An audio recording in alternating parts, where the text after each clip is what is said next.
Well, we're joined to discuss this by the writer and activist Mamoon Yusaf. Mamoon, thank you very much for being with us. Well, let's start, shall we, with the biggest question there. What can be done, if anything, to prevent attacks such as this? Yeah, I think the number one thing that we could all focus on inside of the community is to be crystal clear about where the orthodox religion of Islam stands on these things. The Prophet Muhammad, peace and blessings be upon him, said the Muslim is the one from whose hands and tongue people are safe. And he said, you know, wish for your neighbor what you wish for yourself. He said, peace and blessings be upon him, love those on earth, and those in heaven will love you. These are universal teachings in the religion of Islam that are just the basis that the whole religion is based upon. And it's really important that we get crystal clear about what actual Orthodox Islam teaches versus, you know, the alternative narrative being pushed by certain people. Isn't there, though, a problem with the tasfir, the interpretation of the Quran, in the sense that there are a number of different interpretations of key points with Islam? Of course, I mean, that is the case within, for example, Catholicism. But with Catholicism, you have the magisterium, you have the ultimate authority. That is what is missing from Islam, isn't it?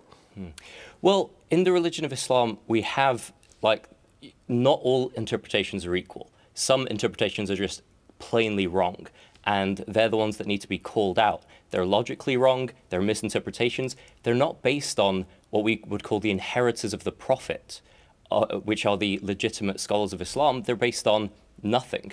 And that's how people use the Quran to indoctrinate people. They'll take one or two verses, take them out of context, and not let people look at all of the hundreds or even thousands of verses and teachings that completely contradict these. And I think anybody, you know, who's objective and has common sense, and also, you know, it's a religion of love, and it is a religion of peace. And if we take a serious look at it, I think that becomes very clear.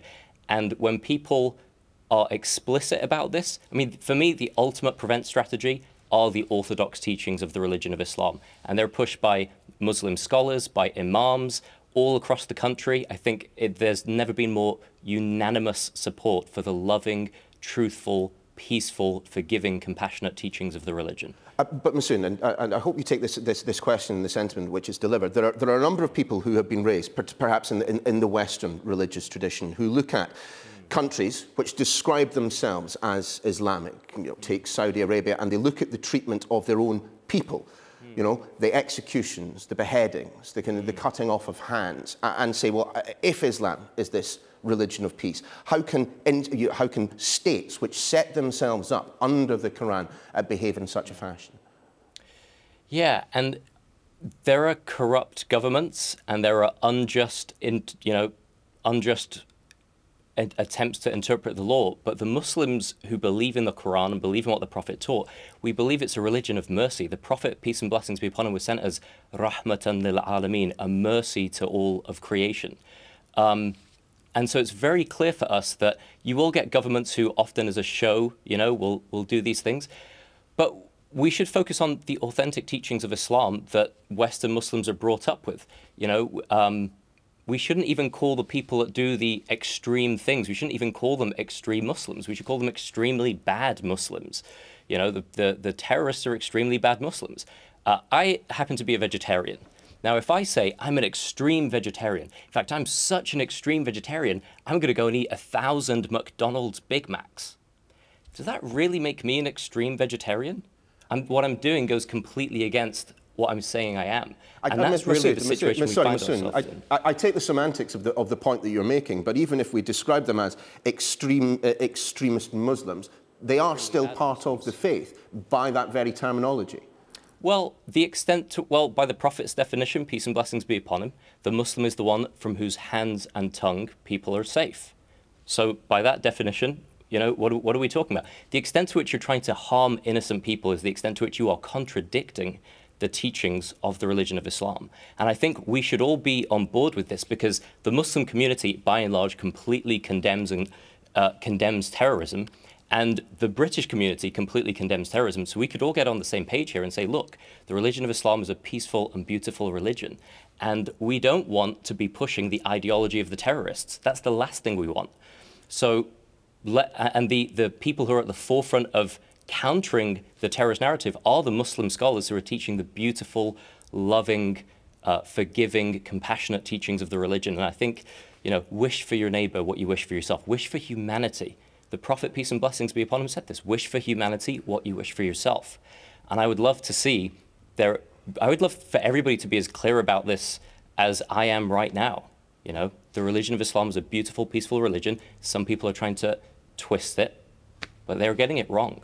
Mamoon, how best then for the community to push this measure, given the fact that, you know, for whatever reason, you know, because of the lack of language skills, because of fear of integration, there are parts of the Muslim community that have become compartmentalised away from British society as a whole, at least in part. How best then for those to push this message? Well, the best way that I can see to push the message is, we already know, one thing we know about Muslims is they love the religion of Islam, and we really believe in it.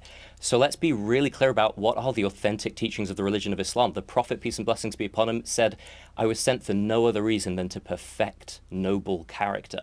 That's Islam right there. You know, it's a religion of purifying your heart, letting go of the anger and the hatred and the fear that can overtake us sometimes, and instead taking the straight path, the path of love and peace and compassion. That's the essential teachings of all of the religions, of all of the prophets. That's what we believe in. Let's be really clear about that. And the people that should be commended the most are the Muslim scholars and speakers and activists who are working tirelessly 24/7.